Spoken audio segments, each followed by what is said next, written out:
I request everyone to remain standing para diretso na po tayo. As we knew, si OG Gentry, nandyan ba kayo lahat? Amen. As we know, we are doing a monthly experiencing this holy sacrament of communion. So if you have your elements with you, nandyan ba? Paki-raise yung mga elements natin para sigurado at mabigyan po kayo ng ating mga ushers. Wow, we are jam-packed. Thank you, Lord. Yan. Hallelujah. Where's our slides? Hallelujah. Ayan, no? Yes, I just wanted to say something about what we are doing. No, ito po is both a blessing and a curse. No, alam natin na tayo po ay mas lalo mapalapit sa Panginoon by doing this. Kasabi ng Diyos, we must never forget yung ginawa niyang sakripisyo sa krus ng Kalbaryo. So the first time that we do, no, let us remember kung gaano tayo kamahal ng Panginoon. And let us reflect as well, kasi may kaakibat itong curse pag hindi natin ito siniseryoso. So I pray that everyone will ask forgiveness, cleanliness, holiness from the Lord before we partake of these elements. I will be giving you 1 to 2 minutes to do that. Ask forgiveness from the Lord. Remember, no, na we are serving and we are amidst and in front of a holy God.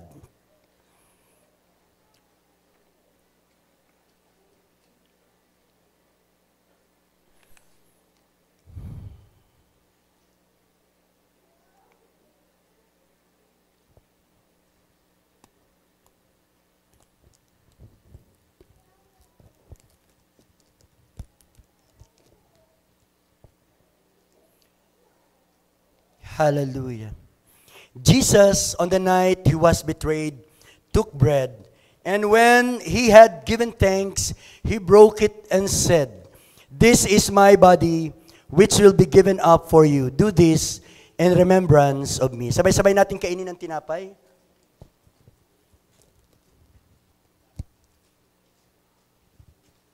Let us open the lid of the liquid carefully, baka matapon.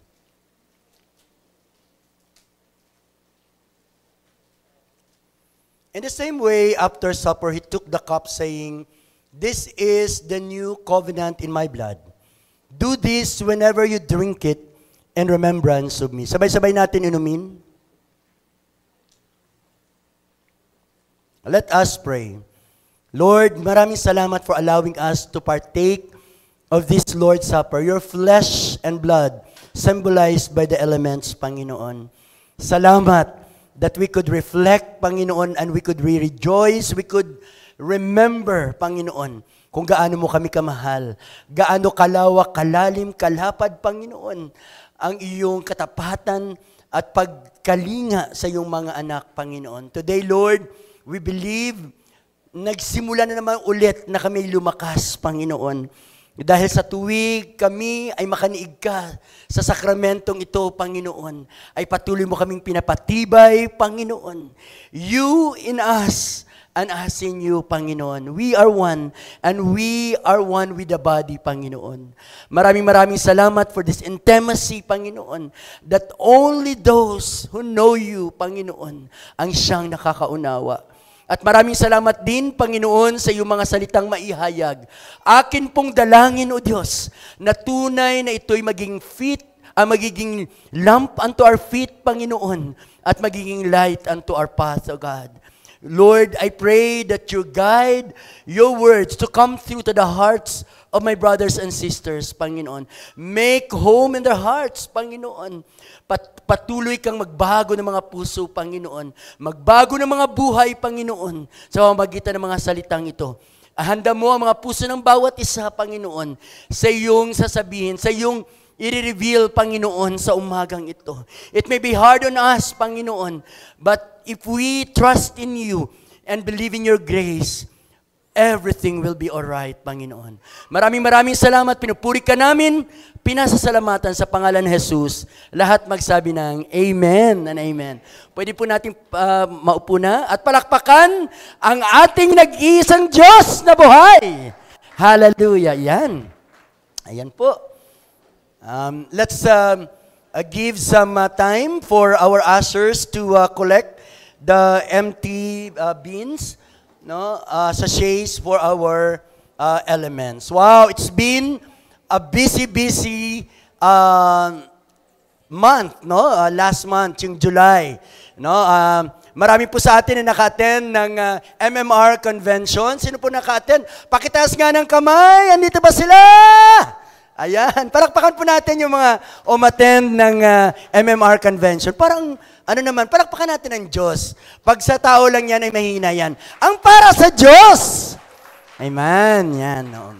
Tapos, we just had our anniversary celebration last week, no, our 26th, and parang ano tayo, no, parang superheroes na lahat kinakaya, no, busy. Pero hindi rin nakaligtas sa atin ang opening ng Olympics, Paris Olympic. Tama po ba? Na it had open, sa mga hindi updated, it had open in July 26, I think, and it will end in August 11, no, sa Paris Olympic. No, alam niyo po yung beginning ng Paris Olympic is way back before Christ pa, no, 776 BC. Ganoon na siya katagal. Kasing origin nito ay is not Christian but mythology, no.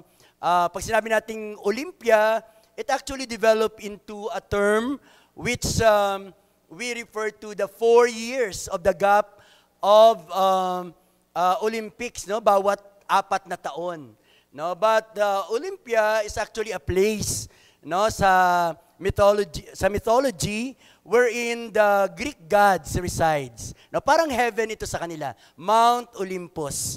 Ayan. At kanila itong ginagawa in honor of Zeus. Yun po yung original niya na intention. But of course today, it is a celebration of sports. It's a celebration of unity amongst nation. Amen po ba? No, so, ito po yung tsura ng para-Hellenistic stadium, no, earlier, no, than the modern times. No? Medyo, ano siya, no, ruins na lang ang nakikita natin. But of course, it now evolved, no, into a grand Greek stadium in Greece. No, yan na po ngayon yung isa sa pinakamalaking stadium all over the world. No, at kung sa Greece ginaganap ang Olympic, dito lahat po ginaganap ang lahat ng games. But we knew na hindi sa Greece ang venue ng 2024 Summer Olympic. At ito ay sa Paris, France. Tama po ba? No, yung mga estudyante dyan, dapat makinig kayo. Baka si araling panlipunan teacher ay magtanong. No? No, saan? Sa Paris, France. No, it started on July 26, 2024 and will end in August 11, 2024. No, so I will take you to the venues, no, para lang mayroong feel tayo ng Olympics, no? Ang opening venues ay nasa river lang. No, very unique. No, first time I think that a game like this was opened in a fluvial parade.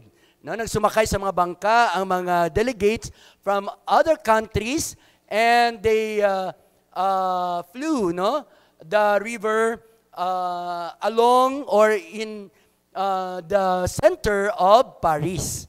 Yan po yung picture na yan. Wow, what a beautiful scene. Lahat po ay parang nasa esplanade sila, no? No, yung mga natin, mga spectators. Ganyan po ang opening ceremony na mayroon din mga controversy, no? Pero siyempre patuloy pa rin ang pag-participate ng lahat ng mga countries. So I will bring you to other venues, no? Yung Stade de France, the country's largest stadium. Dito po ginaganap ang athletics, no? Diyan din po ginaganap ang I think yung iba pang mga events, no, na pwede diyang gawin. And of course, we have the Eiffel Tower Stadium. It is actually in the middle of iconic gardens and parks. No, wherein yung background niya ay ang Eiffel Tower. No, grabe. Na dito naman ginaganap ang beach volleyball, I think. Na beach volleyball po 'yan. No, punta tayo sa iba pang venue, no, Esplanades Invalides. Ito po ay pag sinabi nating esplanades, no, ito ay parang park, no, along the shores or river banks, no.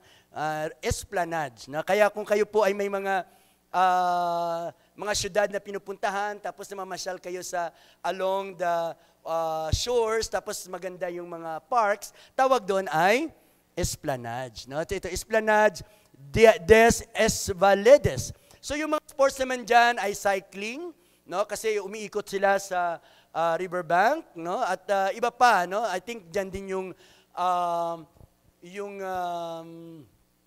iba pang outdoor games na pwedeng ilagay. Ayun, at ibang pang athletics game dyan din. Ito naman, obvious, yung Parc des Princes. Obviously, alam natin kung anong sports yan. Sino pong nakakaalam yan? Yeah? Actually, worldwide, ito pong tinatagurian nating the famous or the most popular game in the world. Ano po yan? Football. No? So yan po yung pinaka-popular, lalo na sa Europe. No? Yan po yung, biruin mo, isang stadium lang ang kanila, walang halo. Football lang dyan ang pinagpangyari. Okay, and of course, yung last, no, marami po ito. I think mga 11 to 15 venues ito, pero 5 lang pong kinuha ko. At ito yung pinaka-last, no, it has connection with us, no, ito yung Bercy Arena, no, Bercy Arena. No, dito ginaganap ang basketball, yung paborito natin. And of course, dito rin ginanap, no, at ginaganap pa until now ang gymnastics game. At alam natin kung ano nangyari kahapon, kagabi pala. Sino nakapanood kagabi? No? Sino pong nanalo? Carlos Yulo, our pride, no? Gold medal, no, sa gymnastics floor exercise, artistic gymnastic floor exercise. Wow, we bested, I think parang 8, no? 8 finalists, no? Pangatlo siya, tapos nung nakascore siya ng 15, lahat tayo ay sana walang mag-15. So 14.9 lang ang kasunod sa kanya na taga-Israel.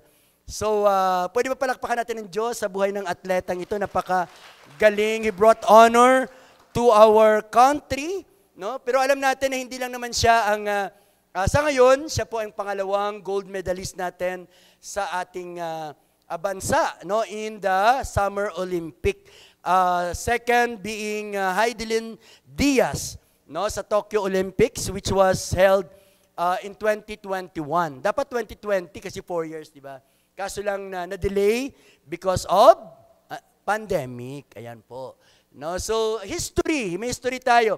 Ilan na ang medal ng Pilipinas sa Summer Olympic, no? Ang sagot ay 14. Yan, 14. Ang isa dyan ay si Heidelin Diaz. So hindi pa po nakalagay dyan yung kay Carlos Yulo, no? But you know, we just entered in Olympics, no, 100 years ago, no, in 1924. So we are not only celebrating the game as participants, but also as centenarians. No, tayo po ay 100 years na nagpa-participate sa Olympics.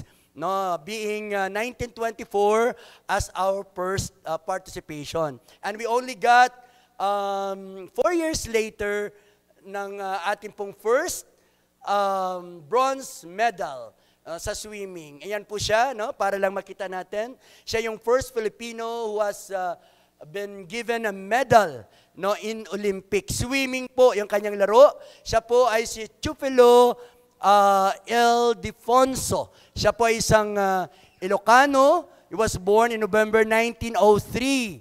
Swimmer who represented the Philippines in 1928, 1932, and 1936. 3 times. Pero nagkaroon lang siya ng bronze medal no 1928, which is the first, and 1936, yung third na pagsali niya. Ayan, self-taught lang siya, wala siyang training. pero siya po ay nanalo sa Olympics. And of course, we cannot discount sa yung galing ni Heidelin Diaz, no, has mellowed down a bit this year. Heidelin Diaz wins Philippine first Olympic gold medal. Wow. So, kasama niya si Yulo. I think si Yulo ngayon, may chance pa rin siya to get more gold, no? Kasi may iba pa siyang mga events na sinasalihan aside from floor exercise. No, may mga balance pa siya, mayroon pa siyang nasa bar, no? So marami pa po siyang sinasalihan. We will watch, no, if how much could he give honor to our country. Pero curious ba kayo kung magkano ang binibigay sa isang atleta na nakakakuha ng gold sa Olympic? Curious ba kayo? O makibalato kayo? Hindi naman. Ito po, no, according to the law, no, ang binibigay sa isang Olympian na nagkaroon ng gold medal, according to Republic Act 10699, batas po yan, ano? So hindi po yan pwedeng baliin. 10 million para sa isang gold medalist. Silver medal, 5 million. Bronze medal, 2 million. Grabe, no? Aside from that, no, Kaloy will be given gold medal of valor from the Philippine Sports Commission. Aside from sarili niyang gold, na pwede po yun ibenta eh. Kasi talagang gold, alam mo na mabigat talaga. Ano talaga? Ginto talaga. No? Pati ito ay ginto rin by Philippine Sports Commission. And of course, house and lot. Wow! And a condominium unit. Di ikaw na, no? Pag ikaw pala ay mananalo ng medal, no, sa Olympic, instant millionaire ka. Wow! This is actually excluding their contracts, no, because they are already celebrities, no? Hindi lang celebrities na basta-basta lang, no? Olympian sila. So baka pwede na siya maging model ng Milo na ang lasa ay Ovaltine. baka pwede na siya maging Milo pero lasa ay Ovaltine, no? Kompetensya pala. O kaya ay gatas, no? Hindi natin alam, no? That will add up, no, to his purse and prized money. Pero hypothetically, no, ano kaya ang mararamdaman ni Carlos Yulo kung despite sa kanyang effort ay hindi siya mabigyan nito. Hindi siya mapansin. Ano kayong maramdaman niya? Baka magdamdam siya, no? Or baka sabihin niya, sayang yung effort ko, no? O kaya ang laki ng ininvest ko pero wala naman akong nakuha in return. Actually, that's the title of our sermon for today. When you got nothing in return. Nakaranas na ba kayo na you give it all, no? Pero parang walang nakapansin sa iyo, no? Yung nagsikap ka na para, for example, paaralin ng iyong anak, no? Pero parang binabaliwala lang, no? You put your effort, you put your energy on something, pero you got nothing in return. Di ba? Ano kaya ang gusto ng Panginoon sa ating mga buhay? Do we really need, no, to have something in return? Yan po yung tanong. Kailangan ba mayroon pala talaga tayong something in return? Pag may binigay ba tayo, kailangan ma-recognize tayo? Or kailangan ba ay lahat ng mga tao ay kailangan malaman na may maganda kang ginawa? Now, don't get me wrong, no? Iba naman po yung you are fanning the flame or you're encouraging somebody, no, because of your good deeds.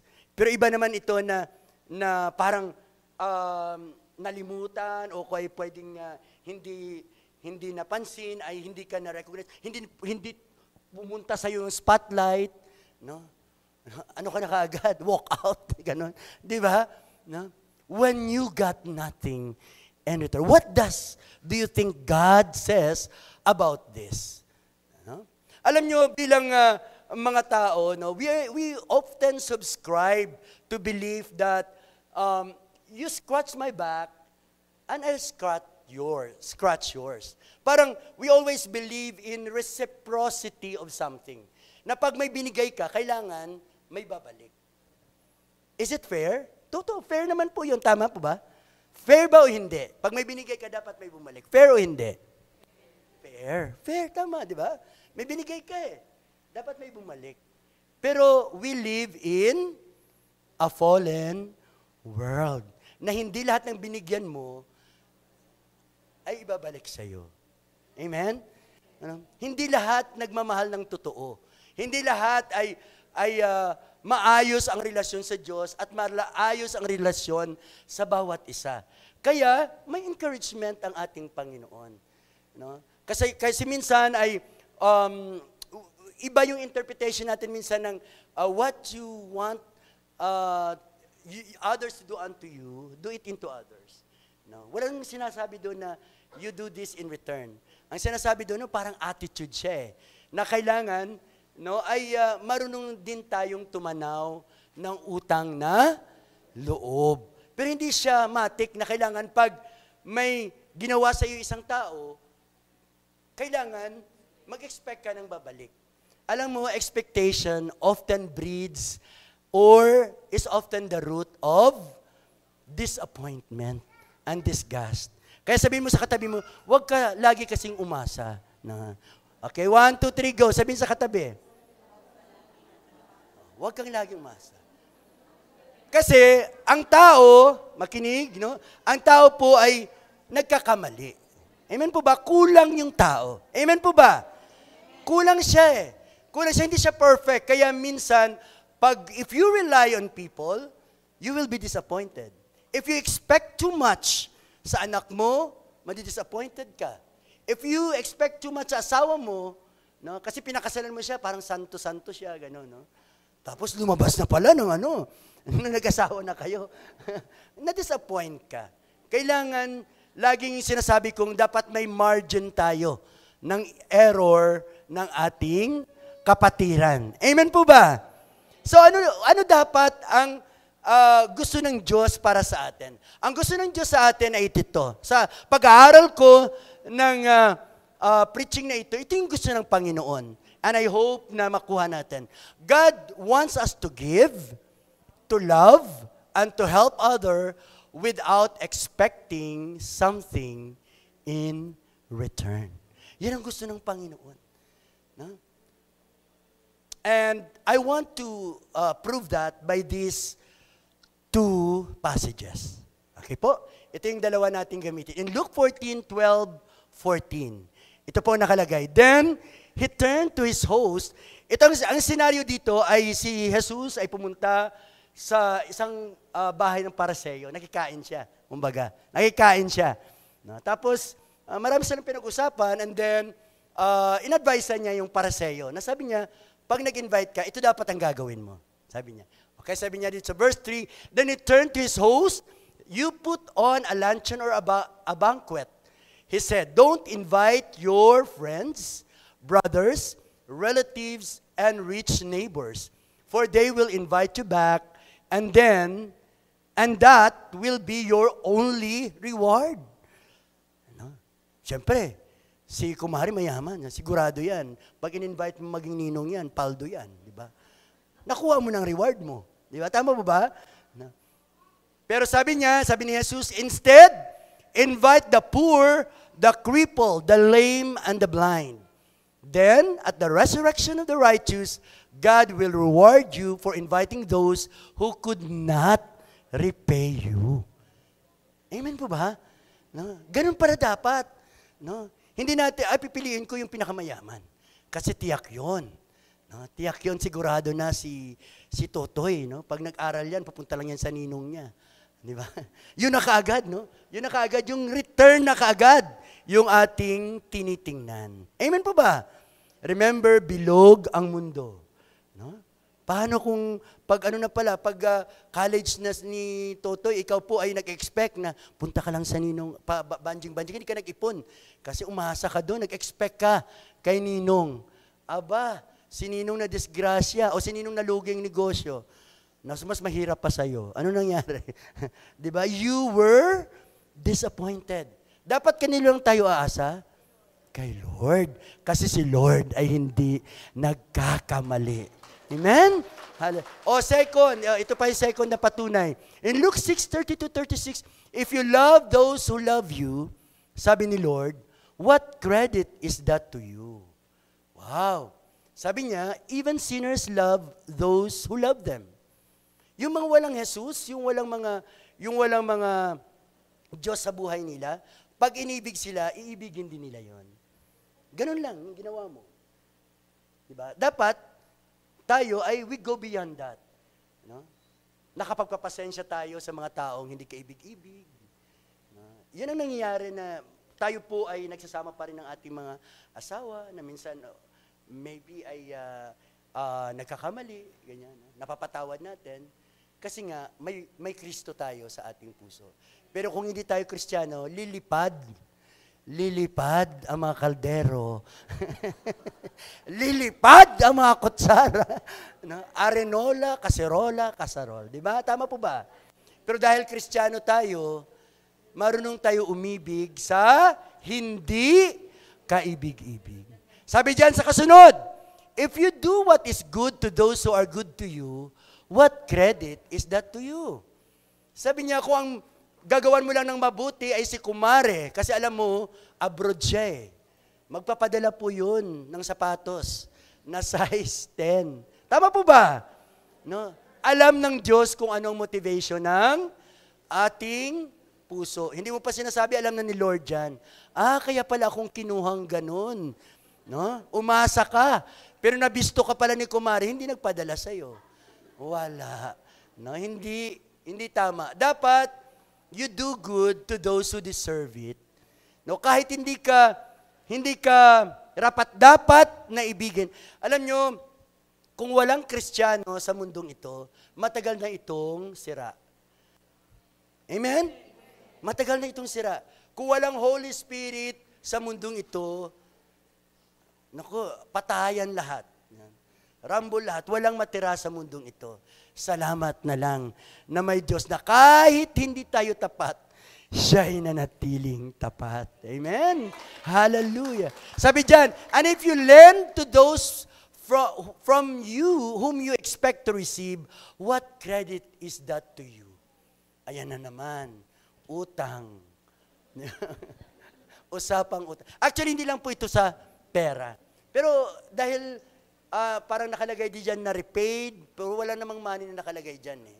Pero since na pag-usapan na rin yung utang, ako as your pastor, I wouldn't advise na sa church setting ay maghihiraman. Kasi po, ganito yan ha, don't get me wrong ha, baka may mag-walk out. Don't get me wrong. Kasi pag hindi nakabayad, hindi na po yan na-attend. Di ba? Kasi singilin, tama po ba? Tama.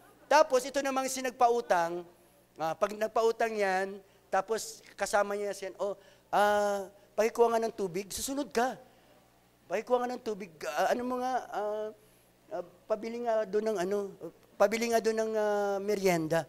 Ganon, para siyang amo, tapos alipin na lang yung nanghiram kasi may utang. Kawawa. Totoo yan. Tama po ba yan? Kasi, hindi ka makahindi kasi may utang ka eh. Tama po ba? May utang na loob ka. Tama po ba? Kaya ganito na lang, kung kayo po ay gustong tulungan ng isang tao, ay pwede nyo naman ipadaan sa church tapos ibibigay. Walang pangalan. Ganun po, pwede naman po yun. Pero sa inyo na po yun, kung gusto nyo sumikat. Di ba?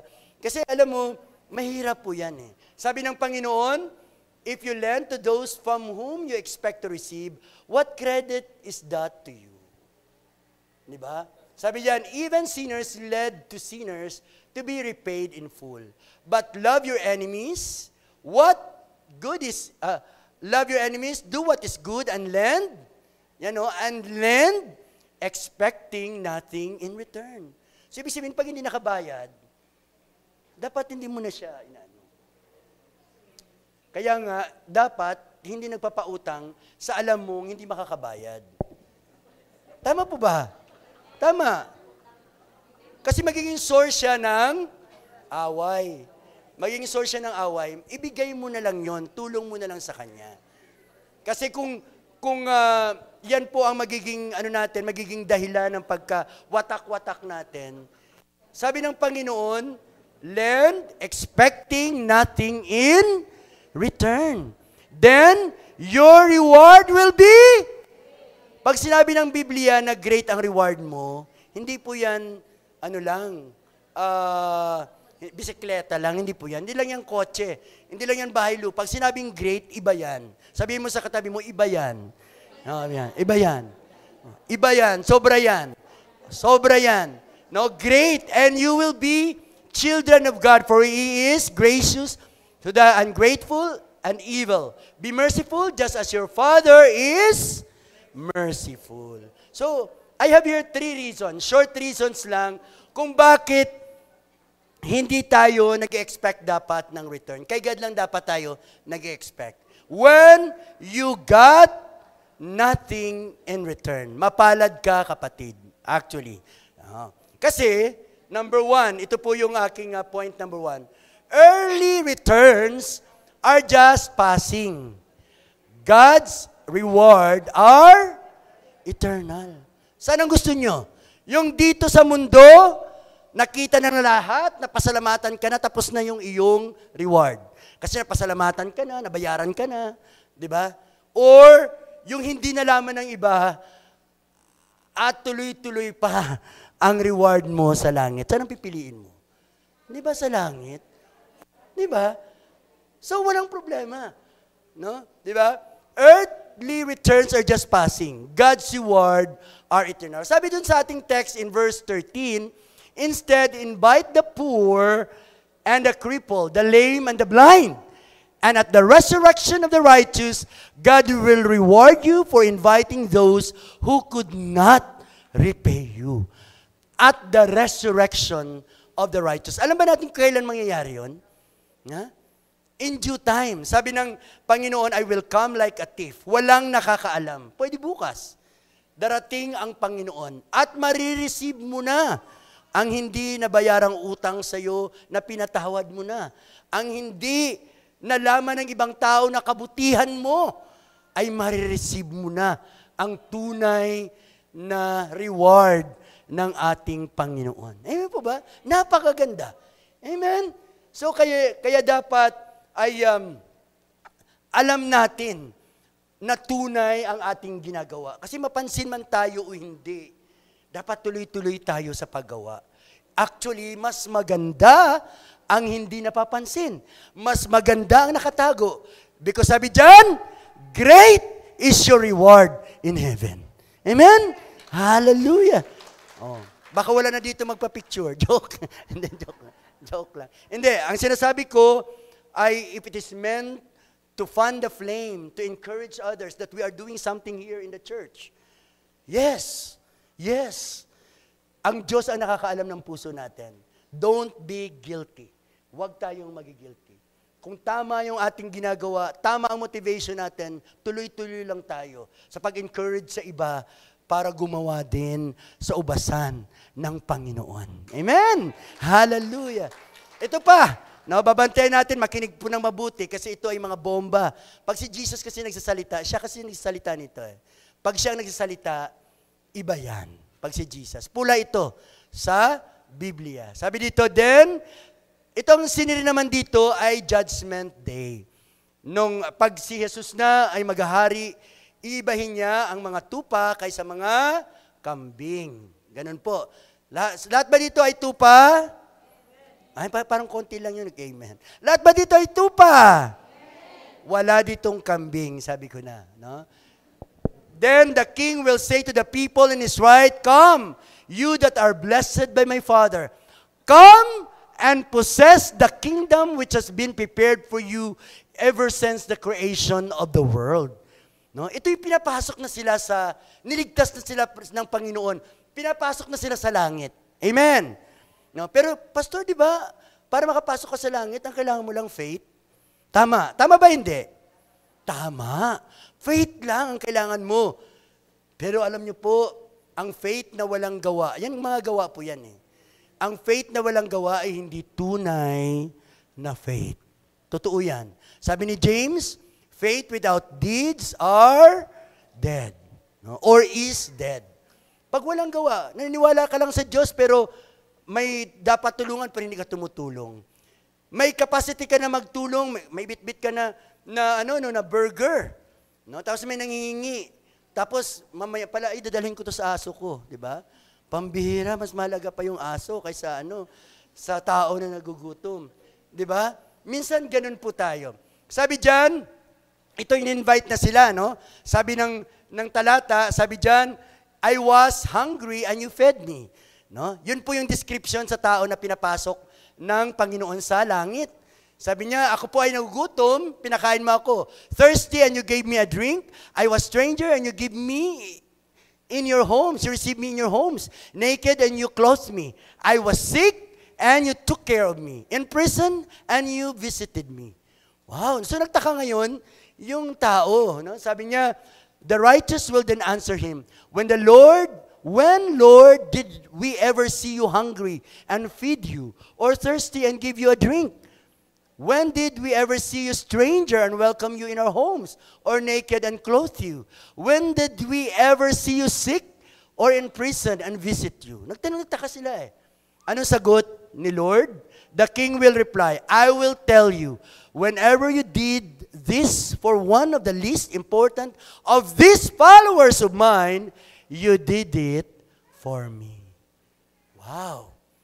So, ibig sabihin, hindi natin mapaghiwalay ang responsibility natin sa ating kapwa kaysa pagsamba natin sa ating Diyos. Amen po ba? Amen. Na pwedeng sabihin mo may faith ka pero wala kang gawa, hindi mo ito ginagawa, baka hindi ka, ayan sa verse 41, sabi dyan, no? Then he will say to those in the left, away from me, you that are under God's curse, away to the eternal fire which has been prepared for you, for the devil and his angels. Diba? Walang binanggit na faith dyan. Pero may binanggit na gawa. So, ibig sabihin, kabaligtaran ang ginawa ng nandun sa taas at saka yung sa baba. Nung nangangailangan ng tulong, ibig sabihin hindi nila ito pinansin. Amen po ba? Kaya, sabi ng Panginoon, get away from me. Get away from me. Ang faith natin, kailangan magiging saving faith. Hindi siya faith na sinasabi lang. Dapat po talaga ito ay ginagawa. Amen po ba? So, ibig sabihin, kung minumura pala natin ating kapwa, minumura din natin si Jesus. Kung may naiwan ka ngayon sa bahay mo, hindi mo sinaingan, hindi mo pinakain si Jesus. No? Kung may kagalit kayo na anak mo, kagalit ka na asawa mo, o kagalit nga na kapatid mo, kagalit mo si God. Yun pong ibig sabihin nun. Amen? So, kaya nga, sabi ng Biblia, kung kayo po ay may kagalit, iwanan niyo muna yung offering niyo. Makipagsundo kayo muna doon sa kagalit niyo. Ayusin niyo muna ang problema mo bago kayo magsamba. Kasi we are serving a holy God. So kung tayo po ay nagsasamba na at the back of our mind or without others knowing it, kayo pala ay kung ano-ano yung ginagawa, you are blaspheming. Dinudungisan po natin ang banal na pangalan ng ating Panginoon. Ito pa isa. Beware of practicing your righteousness before other people in order to be seen by them. For then, you will have no rewards from your Father who is in heaven. Ito po yung sinasabi ko. Kung napasalamatan ka na, nabayaran ka na, wala ka ng reward sa heaven. Amen po ba? Amen po ba? Na-recognize ka na, pinalakpakan ka na. Wala na po yun. Kasi na-receive mo na ang reward mo dito sa lupa. Thus, when you give to the needy, sound no trumpet before you as the hypocrites do it in the synagogue and in the street, that they may be praised by others. Truly, I say to you, they have received the reward. Natanggap na nila ang kanilang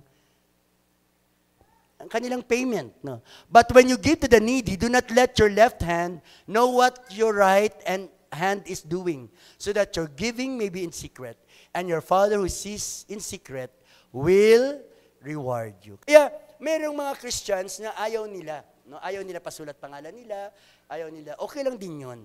But as just the same, no, gusto ko rin take yung opportunity to thank the people who always become our patron at patuloy na tumutulong sa church, no? Pag ang loob nyo ay malinis, or ang intention nyo ay to just inspire others, wala po kayong responsibilidad. No, na, baka mamaya ako pinapatamaan ni pastor kasi lagi ako nagpipicture o lagi ako naggaganito, pinapakita ko pa yung ginagawa ko. Hindi ganon. Tawag doon ay fanning the flame. Kasi kailangan talaga malaman din ng iba na may ginagawa ang Diyos sa lugar na ito. Na may ginagawang mabuti ang Diyos sa church na ito. So kung hindi tayo mag-post, kung hindi tayo record ng mga ginagawa natin na mabuti, hindi rin makikita ng ibang tao. Diba? Be careful lang na hindi mapunta sa iyong glory. Glory always belongs to the Lord. Amen? Palakpakan po natin ang ating Panginoon. Secondly, generosity is the key to be blessed by the Lord abundantly. Gusto niyo, sino dito ang gustong maging abundant ang buhay? Wow, ayaw? Ako na lang nga. No? Sino dito ang gustong umasenso ang buhay? Amen. Ayan. Ang iba kasi asensado na kaya okay lang yan. Okay, sabi dyan, ang key daw ay dapat mapagbigay ka. Yun daw yung key. Di ba? Sabi kasi sa atin, talata, in verse 14 ng chapter 14 ng Luke, God will reward you. And if He says He will reward you, He will reward you. Di ba? Pag sinabi niyang, gantimpalaan kita, gagantimpalaan kita. Hindi pwede sabihin na, baka ano lang yan, magbabasa ako ng ibang, yun ang paniwalaan ko. If you are a Christian, dapat kung ano sinasabi sa Biblia, yun ang paniniwalaan mo. Pag sinabi ng Diyos na pagpapalain ka, pagpapalain ka. Amen? Sa Luke 6:35, then your reward will be great. Wow! Sabi niya, may reward ka, pero ang reward mo hindi lang basta-basta. Ang reward mo will be great. If you do not expect nothing in return. Kasi ang ina-expect mo, ang hinahanap mo, ang minimithi mo, ang price ni God. Amen? Dapat ganun ang target natin. Yung price ni God. Sila Abraham, no? Kung makikita mo yung sa Hebrews, most of them, hindi na-fulfill, no? Ang mga pinapangako para sa kanila. Pero sila pa rin po ay nagtatrabaho sa ubasan ng Panginoon, knowing na mas kagilagilalas, mas kamanghamakha ang reward na nakaatang sa kanila sa kabilang buhay. Amen po ba? Ano po ba ang ibig sabihin ng reward? Para malaman natin kung ano ibig sabihin ng reward. Ang reward ay galing sa word na mistos. No? Pwede ba natin sabihin mistos? Yan, mistos. Repay, recompense, award, swing both ways, or ganti. Ganti. Ibig sabihin, pag swing both ways, kung anong ginagawa mo dito, dito sa kabilang dulo, ganun din yung gagawin. Kung ikaw po ay you are shoveling, kung nagpapala ka ng pagpapala para sa Diyos, magpapala din ng Diyos ng pagpapala para sa iyo. Yung pala ni God, siguro hindi naman katulad ng pala natin, di ba? Amen? Alam nyo na yun. Di ba? Kung ikaw po ay nagpapala para sa Diyos, maliit lang yung pala mo, malamang si God. Pag nagpala ng isang pala, malamang yan, hindi lang yan, di ba? Baka metric tons. Kasi sa years nga lang no? Sa years nga lang, iba yung years niya. So, ibig sabihin, iba ang sukatan ng Panginoon. Kaya pag pinagpala ka ng Panginoon, bubuhos ang pagpapala sa iyong buhay. Let us wait for that. Kaya nga, sabi ng Panginoon sa Proverbs 19:17, ginamit ko na po ito dati. No? I hope na nandito yung mga nakinig noon. Proverbs 19:17, kaya nga, when you give to the poor, sabi ng kasulatan, it is like lending to the Lord. Sino dito ang gustong may utang sa Kanya? Si Lord. Di ba? Ibig sabihin, pag tumulong ka pala sa mga tao, parang may utang si Lord sa'yo. Wow! Biruin mo yun, oh. Lord of Lords, may utang sa'yo. Iba yun. Sabihin mo sa katabi mo, iba yun. Ayan, iba yun. Di ba? So pag may pagpapala na galing sa Lord, sigurado, ikaw ang una-unang makatanggap. Kaya, get out of yourselves na. Get out of your selfish self. Kasi alam mo, ang tunay na fulfillment, hindi lang nami-meet ang need natin, pansarili, kundi nakakamit pa tayo ng need ng iba. Actually, hindi mo na malalaman yung purpose mo kung pansarili mo lang ang inaalagaan mo. Malalaman mo lang na may purpose ka talaga kung binibigay mo ang sarili mo para sa iba. Yun po yung ginagawa ng mga nanay.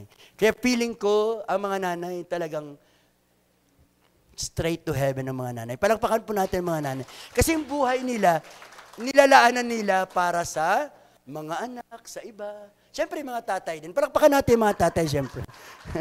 Mapahuli pa ba yung mga tatay? Amen. And lastly, no, ito po yun. No, ito pa pala. No? Ito po yung sinasabing pagpapalain talaga tayo ni Lord. Sabi niya, give and it will be given to you. They will pour into your lap a good measure, pressed down, shaken together, and running over. No space left for more. Ito po yung sinasabi ng iba na parang prosperity gospel. Na sinasabi na, ay, puro na lang kayo pagpapala. Pero ito yung katotohanan. Ako po ngayon ay 54 years old. Siguro naman may na-observe na ako sa mga tao sa paligid ko. Nakikita ko at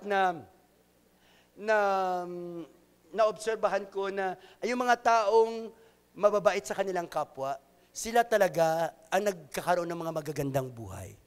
Totoo po yun. Totoo, mabait sa kapwa, magugulat ka na lang, walang pinag-aralan, mabait sa kapwa, umasenso, maayos ang buhay. Hindi naman milyonaryo, pero maayos ang buhay dahil wala siyang mga inagrabyadong kapwa at tumutulong pa sa kapwa. Meron namang religious, pero naman sungit, grabe. meron naman religious, araw-araw sa simbahan, pero pag nasagi mo, ops, anong kaagad? Anong kaagad? Pwede ba na ano lang naman? Pwede ba nasagi lang? Pwede naman yun eh. Di ba? Tingnan mo ang buhay. No? Talagang ang bigat. So, kailangan talaga may connection tayo sa ating kapwa. Kaya, dapat, alam nyo, medyo nakakalungkot yung atin pong preaching. Pero, alam nyo, kung kayo po'y natamaan, pero ang maganda dito, buhay pa tayo. Amen? Buhay pa tayo, pwede pa tayong magbago. Palakpakan po natin ang ating Panginoon. Okay? Ito, when you give, you will never lack. No? Ito po yung katunay, no? Sa 2 Corinthians 9:8, God is able to bless you abundantly so that in all things and all times. Hindi siya yung parang patlang-patlang, hindi. Pag nagpala ang Panginoon, bumubuhos. Pag nagpala ng Panginoon, hindi mo alam kung bakit dumating sa yung bagay na ito. Hindi mo siya ini-expect. Kasi nga in the first place, hindi ka nag-expect. Amen po ba? Yun po ang ipapanalangin natin sa Panginoon. In His time, in His own way, tiyak ako, pagpapalain ka ng Diyos. Sabihin mo yan sa katabi mo, tiyak ako, pagpapalain ka ng Diyos.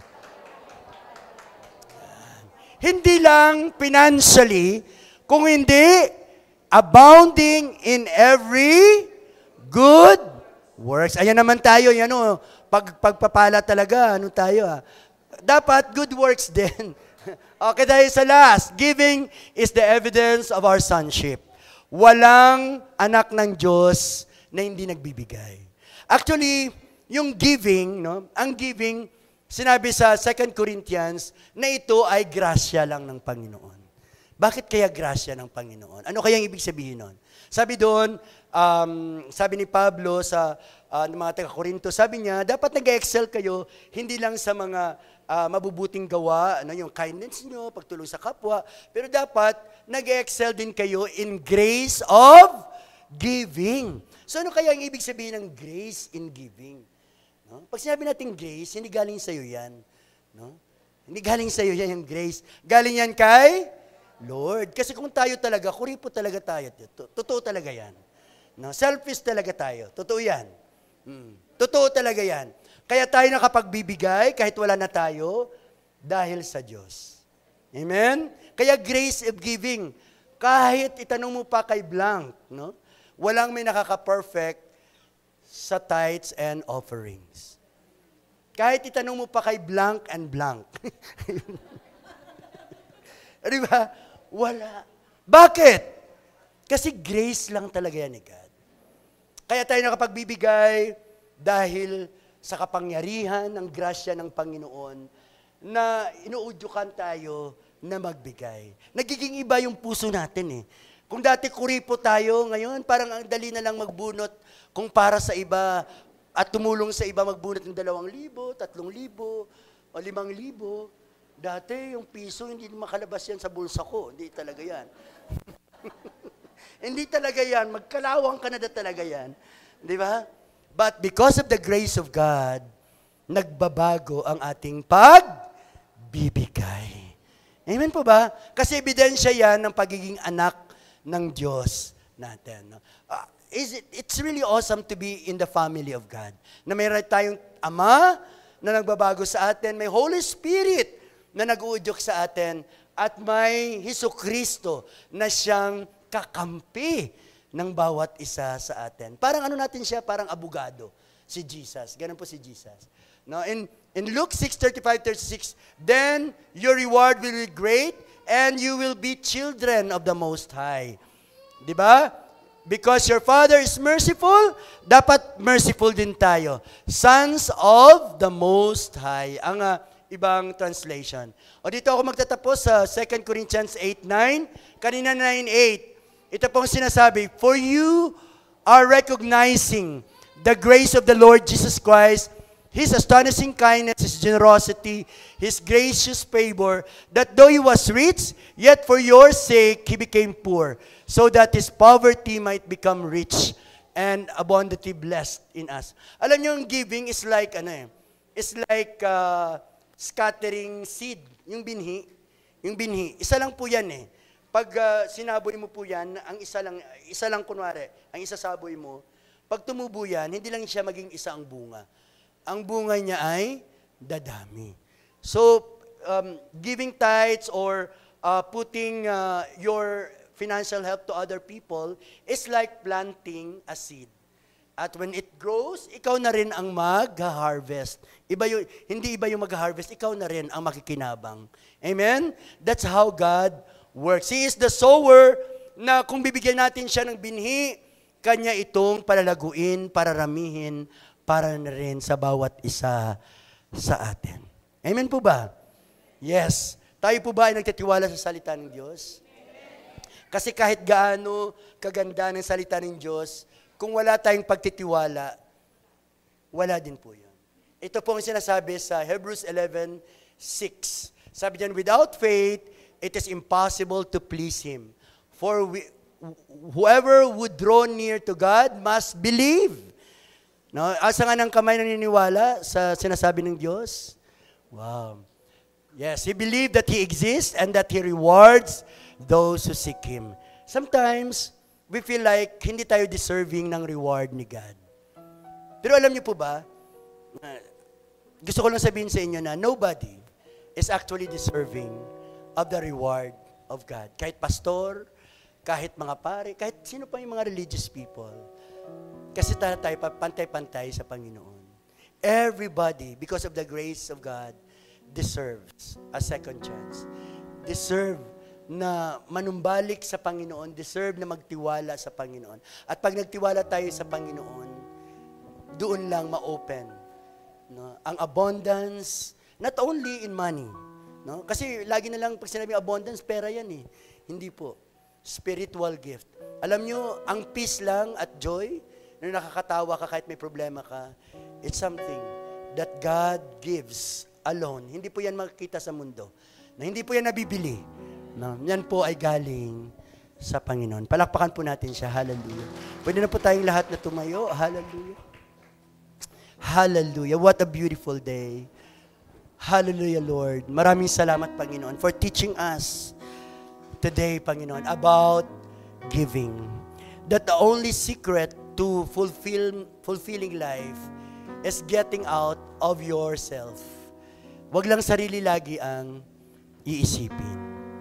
Actually, the secret ng maligayang buhay ay kung ibibigay natin, sa Boy Scout ito pag ibibigay natin ang kaligayahan sa puso ng ibang tao. Amen? That's when we truly are happy. As we sing this song, no, I want you to talk to God. No? Kasi siya lang po ang pwedeng magbago ng puso natin. Siya lang po ang pwedeng magdala ng matagal na nating minimithing pagpapala. Matagal nang minimithi nating breakthrough. And He alone could change our hearts actually. So today, pwede ba itaas natin ating dalawang kamay bilang tanda ng paggalang sa Panginoon? Kantahin natin yung song na ito with all of our hearts. Pwede natin, we can cry out. And then if the Holy Spirit wants you to come to His altar to honor Him and surrender everything to God, you can come. Lalo na yung may mga burden, sabi ng Panginoon, come to you who are heavily laden, and I will give you rest. For my burden is light, and my yoke is easy. Giving is part of worshiping. To all who desire to give, you may give your tithes and offering through online bank transaction. Details are provided below.